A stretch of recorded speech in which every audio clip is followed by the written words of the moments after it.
बिस्मिल्लाहि वस्सलातु वस्सलामु अला रसूलिल्लाह अम्मा बाद फ़अऊज़ु बिल्लाहि मिनश शैतानिर रजीम बिस्मिल्लाहिर रहमानिर रहीम। आज का मौजू बहुत ही अहम है और इसके अनासर हमारे माशरे में बहुत ज़्यादा पाए जाते हैं। आज हम बात करेंगे इंश्योरेंस के मुतालिक। क्या ये इसकी शरई हैसियत क्या है, क्या इस्लाम में ये हलाल है या हराम है, इसकी हुर्मत पर इंशाअल्लाह आज इस वीडियो में गुफ्तगू करेंगे। वीडियो देखने वालों से गुजारिश है कि इस वीडियो को आखिर तक मुकम्मल देखें।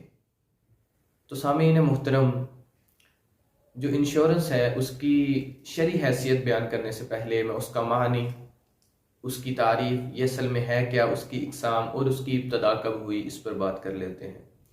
इंश्योरेंस इंग्लिश ज़ुबान का लफ्ज़ है और इसको उर्दू ज़ुबान में बीमा कहा जाता है और इसी तरह इसको अरबी ज़ुबान में तामीन कहा जाता है। ये तीनों अल्फाज जो हैं, ये इन तीनों अल्फाज के जो मानी हैं वो यकीन दहानी के हैं। अब बात कर लेते हैं कि इंश्योरेंस असल में है क्या। इंश्योरेंस में नाज़रीन, एक शख्स, एक मशहूर इस्लामी मुकाला नगार लिखता है कि ये दो अफराद के दरमियान एक मुआहदे का नाम है।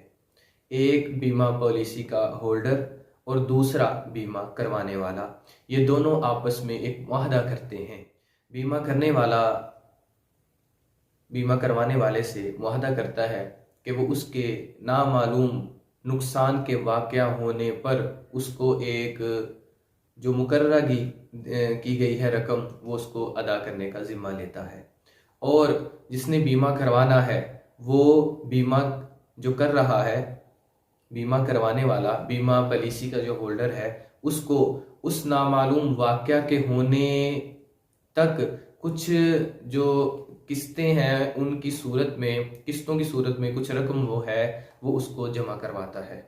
और उस नामालूम वाक़या होने पर जो पॉलिसी होल्डर्स हैं बीमा पॉलिसी के, वो उसको उस रकम के साथ जो उसने अदा की गई है और उसके साथ कुछ अजाफी रकम मिलाकर, जिसको बोनस भी कहा जाता है, वो उसको लुटाते हैं, वापस कर देते हैं। अब बात करते हैं कि बीमा पॉलिसी की कितनी इकसाम है। तो एक तो सबसे पहले आ जाती है कि लाइफ इंश्योरेंस, ज़िंदगी का बीमा, कि इंसान जब मरेगा तो उस वक्त तक वो जो किस्तें हैं कुछ वो अदा करता रहेगा जो मुकर्रर की गई हैं, तो वो फिर वो रकम जो है वो उसको लवाहिकीन को जो उसको वापस कर दी जाएगी। और दूसरे नंबर पर आता है आज़ा का बीमा।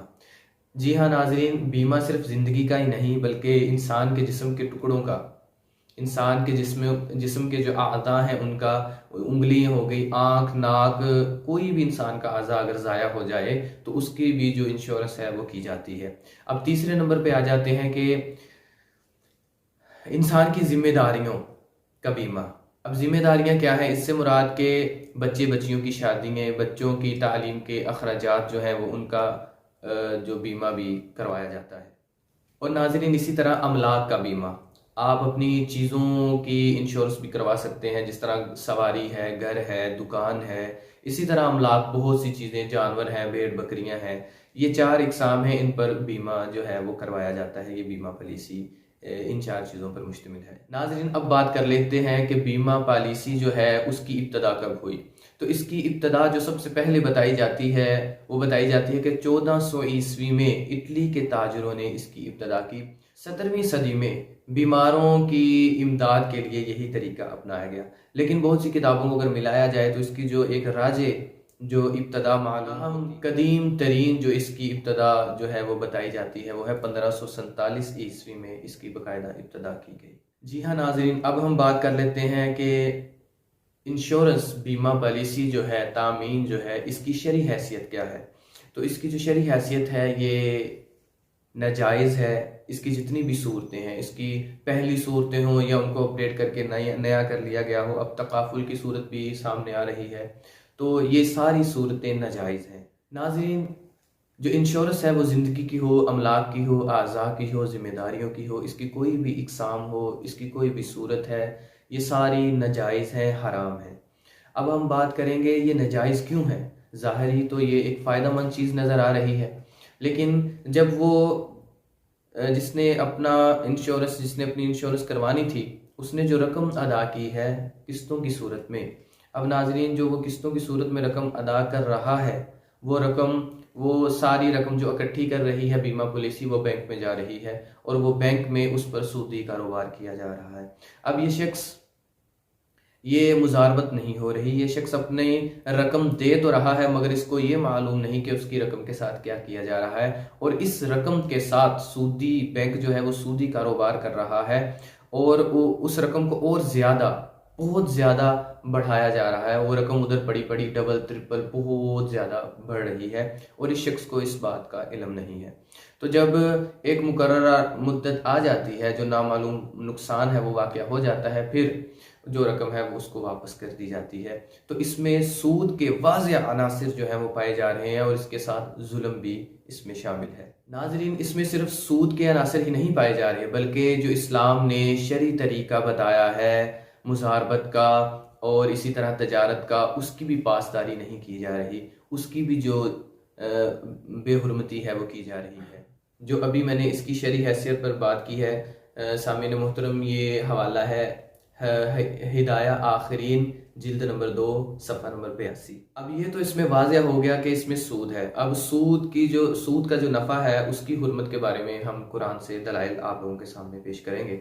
अल्लाह ताला ने सूरह बकरा में आयत नंबर 275 में अल्लाह ताला इरशाद फरमाते हैं, बिस्मिल्लाहिर्रहमानिर्रहीम, अहल्लल्लाहुल बैअ व हर्रमर रिबा। अल्लाह ताला फरमाते हैं कि हमने हलाल किया है बै को, तिजारत को, और हमने हराम किया है सूद को। सूद जो है वो हराम है, इसकी कतअन भी किसी सूरत में भी इस्लाम में जो है वो इसकी करने की इसको इजाज़त नहीं है। नाज़रीन, यहाँ पे अल्लामा अलाउद्दीन नकवी जो है वो एक हदीस नकल करते हैं। हदीस मुबारक है कि रसूल सल्लल्लाहु अलैहि वसल्लम ने फरमाया कि हर वो कर्ज जो मनफ़अत ले आए, फ़ायदा ले आए, हर वो कर्ज जो, मैं यहाँ पर आपको मिसाल देकर समझा देता हूँ। एक बंदे ने किसी को कर्ज दिया है, वो उसको वापस कर रहा है, 1000 रुपया दिया था, 1000 रुपये, और वो उसको 1200, 1001 रुपया भी कर रहा है वापस, जो 1 रुपया है वो सूद है। तो तारीफ इसकी ये की गई है कि हर वो कर्ज जो मनफ़अत ले आए वो सूद है। और ये हदीस जो है वो हारिस बिन अबी उसामा हज़रत अली रज़ी अल्लाह ताला से रवायत करते हैं और इसका हवाला है कंजुल उम्माल किताब है, और अद्दीन वस्सलम जो रकम हदीस है वो है 15,512 नंबर। इसी तरह नाजरीन एक और हदीस है जो अल्लामा अलाउद्दीन नकल करते हैं। वो कहते हैं कि हर कर्ज जो नफ़ा लेकर आए वो सूद है, और ये दारुल मुख्तार किताबुल बुयू बाब अल मराजे व तौलिया जिल्द नंबर 7 है और सफ़ा नंबर 395 है। हम काफ़ी देर से इस पर गुफ्तगू कर रहे थे कि इंश्योरेंस के मुतालिक, लेकिन कुछ ऐसे उलमा भी हैं जिनमें अब्दुल क़य्यूम हज़ारवी हफ़िज़हुल्लाह हैं, वो बयान करते हैं कि इसमें एक तरह का सूद नहीं पाया जाता। अब इसकी जो हुर्मत है वो और ज़्यादा पुख्ता हो जाएगी, इसका हराम होना और ज़्यादा पुख्ता हो जाएगा कि इसमें एक तरह का सूद नहीं पाया जा रहा बल्कि इसमें 2 तरह का सूद पाया जा रहा है।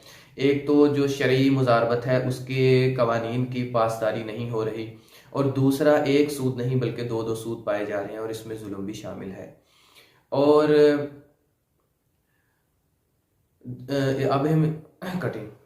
अब हम इस पर बात करेंगे कि इसमें 2 तरह सूद जो है वो किस तरह शामिल है। हमने शुरू में इसकी तारीफ को पढ़ा था कि एक शख्स बीमा पॉलिसी करवाने वाला और एक करने वाला। जो करने वाला है वो करवाने वाले से कुछ किस्तों की सूरत में रकम वसूल कर रहे हैं और वो रकम सारी इकट्ठी करके बैंक में रखी जाती है और बैंक उस रकम के लोगों को सूद पर कर्जे देता है। सूद पर कर्जे जब दिए जाते हैं तो वो सूदी कारोबार हो गया सारा उससे, और उस शख्स को मालूम नहीं है उसकी रकम कहाँ पर खर्च की जा रही है। अब दूसरे नंबर पर जब उसको रकम वापस की जाती है नामालूम नुकसान के वाक़या होने पर, वो अमलाक है, वो आज़ा है, वो इंश्योरेंस पॉलिसी है या जिम्मेदारियों की पॉलिसी है, बीमा पॉलिसी है, तो उसको जब वो रकम वापस की जा रही है तो उसको फक्स कहा जाए या उसको कोई कहा जाए कि ये बोनस है, वो कोई भी सूरत हो, तो ये वही है कि जो भी कर्ज मनफात ले आए, ये उसने जो रकम किस्तों की सूरत में जमा करवाई थी बीमा पॉलिसी वालों को, होल्डर्स को, तो वो अब उसको वापस जो रकम कर रहे हैं उससे ज्यादा कर रहे हैं। एक बंदे ने 10 लाख दिया तो उसको 15 लाख दे रहे हैं, और ये जो उसने कर्ज दिया था ये कर्ज की ही सूरत है, तो वो मनफात लेके आ रहा है। पहले हमने हदीस पढ़ ली है कंजुल उम्माल की, कि आप सल्लल्लाहु अलैहि वसल्लम ने फरमाया कि जो भी कर्ज मनफात ले आए वो सूद है। तो अब इसमें एक तरह का सूद ये हो गया कि कारोबार सूद पर कर रहे हैं उसकी रकम का, और दूसरा सूद ये है कि जब उसको रकम वापस कर रहे हैं और वो भी सूद कर रहे हैं कि जो रकम उसने दी है उससे ज्यादा जो रकम दी जा रही है वो भी सूद है। तो इसमें दो तरह के सूद पाए जा रहे हैं। और मुस्लिम की हदीस है, आप सल्लल्लाहु अलैहि वसल्लम ने फरमाया कि सूद के मुतालिक, आप सल्लल्लाहु अलैहि वसल्लम की हदीस है, आपने फरमाया कि सूद लिखने वाला, सूद देने वाला, सूद लेने वाला और इस पर गवाह बनने वाला, सब पर आप सल्लल्लाहु अलैहि वसल्लम ने लानत फरमाई है। और इसी के मुतालिक शरीयत ये भी कहती है कि जो सूद से बाज नहीं आता वो अल्लाह और उसके रसूल से जंग के लिए तैयार हो जाए। ये बहुत बड़े अल्फाज हैं, और सूद हमारे हर कारोबार में, हमारे मामलात, हमारी तिजारतों में रच बस गया है और हम इससे निकल नहीं पा रहे। नाजरीन, अब हम बात कर लेते हैं कि इंश्योरेंस जो बीमा पॉलिसी है इसकी तबाहकारियाँ हमारे माशरे में क्या हैं। अब हम इस पर गुफ्तगू करेंगे कि निज़ाम इंश्योरेंस जो है वो समाजी और माशी जो है तहफ़्फ़ुज़ उसका ज़ामन नहीं बन सकता, क्योंकि इसका जो दायरा कार है वो इंतहाई महदूद है। जो है वो महदूद है। अगर कुछ थोड़ा बहुत नज़र आ रहा है तो महज उन अफराद के लिए ये निज़ाम है जो कंपनी की पॉलिसी लेते हैं। ये वो अफराद होते हैं जो आम तौर पर सरमायादार ही होते हैं, यानी गरीब के लिए जो आसानी है वो कोई नहीं है, उसका कोई इसमें हिस्सा नहीं है। ये इस निज़ाम में ऐसे तबके या अफराद के लिए कोई हिस्सा नहीं है जो इनके पॉलिसी होल्डर्स नहीं है, जो माशी दौड़ में बहुत पीछे रह गए हैं, जो गरीब हैं, जो ज़्यादा रकम जमा नहीं करवा सकते, जो अपना बीमा पॉलिसी नहीं करवा सकते, वो गरीब तबका पीछे रह जाएगा और अमीर जो है वो अमीर तर होते जाएंगे। ऐसे अफराद को सहारा देने का, इनका साथ देने का और इनको साथ लेकर चलने का, और जो गिरे पड़े हैं उनको उठा के भी साथ लेके चलने का इनका जो उनके लिए कोई प्रोग्राम या कोई हिस्सा नहीं बनाया गया। जो माशी दौड़ में पीछे रह गए हैं, इस निज़ाम में ना यतीम बच्चों के सरों पर रखने के लिए कोई दस्ते शफकत है, और उस बेवा के लिए खाने के लिए एक लुकमे का भी इंतज़ाम नहीं है जिसका शोहर मजदूरी करते करते मर गया। नाजरीन, अब ये वाज़ह हुआ कि पहले जो इंश्योरेंस का जो एक शोबा था वो अलग था, इसके कवानीन और जवाबत जो थे वो जुदा थे। अब महकमा शोबा को जो बीमा पॉलिसी का शोबा है वो हुकूमत ने अपनी तहवील में ले लिया है और उसको अपने तहत लेकर इसके कवायद को बदल दिया है। और अब हुकूमत जो इस रकम जो लोगों से वसूल करती है उसके मंदरजा झैल मसारिफ हैं, उनको मैं आप लोगों के सामने बयान करूँगा। पहला ये है कि मुल्क की जो तरक्की है, पानी का निज़ाम, दवाखाना, तालीम व तरबियत और इसी तरह मदारिस, स्कूल, कॉलेजेस और सड़कें वगैरह जो है वो उस रकम से बनाई जाती हैं, क्योंकि उसका एक बहुत बड़ा कारोबार किया जाता है और वो कारोबार जब बढ़ रहा है तो हुकूमत फिर इस तरह की जो फैसिलिटीज़ हैं वो लोगों को देती हैं। दूसरे नंबर पर बड़ी बड़ी तिजारती सनअतें जो हैं वो उन पे ये जो रकम है वो खर्च की जाती है। फिर इमारतें तामीर की जाती हैं बहुत बड़ी बड़ी और उनको किराए पर दिया जाता है और उनसे किराया वसूल किया जाता है। हुकूमत अपनी ख़ास ज़रूरतों को भी इसी रकम में से जो सूद से बढ़ रहा है उससे पूरा करती हैं। कर्ज इन मसारिफिन के लिए हुकूमत रकम देकर इनसे सूद वसूल करती है। अब ये रकम आगे जो है बैंक में दी गई, जैसे मैं पहले बता चुका हूँ, वो रकम लोगों को देकर उससे सूद से जब रकम वापस ली जाती है तो वो रकम बहुत ज़्यादा बढ़ रही है और सूद को इस रकम से कारपोरेशन अपने सारे अखराजात जितने भी हैं वो बर्दाश्त करती हैं। जिन लोगों को की इंश्योरेंस पॉलिसियां हैं इनको बतौर वजीफ़ा भी कुछ दे देती है, यानी कि जो बीमा पॉलिसी के होल्डर्स हैं उनको भी इसमें से रकम दी जाती है। मगर कुछ लोगों का कहना यह भी है कि ये रकम सूद नहीं होती जो उनको तनख्वाहें दी जाती हैं। जैसा कि मैं पहले भी सूद की हुर्मत पर दलाइल पेश कर चुका हूँ, इसलिए शरीयत की नज़र में बिल्कुल नाजायज़ है। इसकी कोई भी सूरत जो है वो तकाफुल हो या वो बीमा पॉलिसी की कोई भी सूरत हो वो जायज़ नहीं है।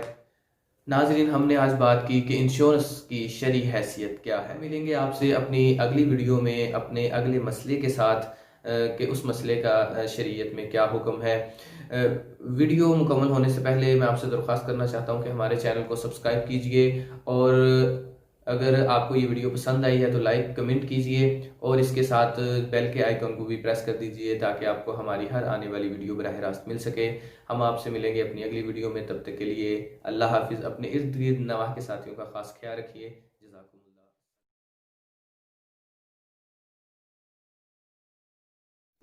मेरे मौला तेरी रहमत से निकला।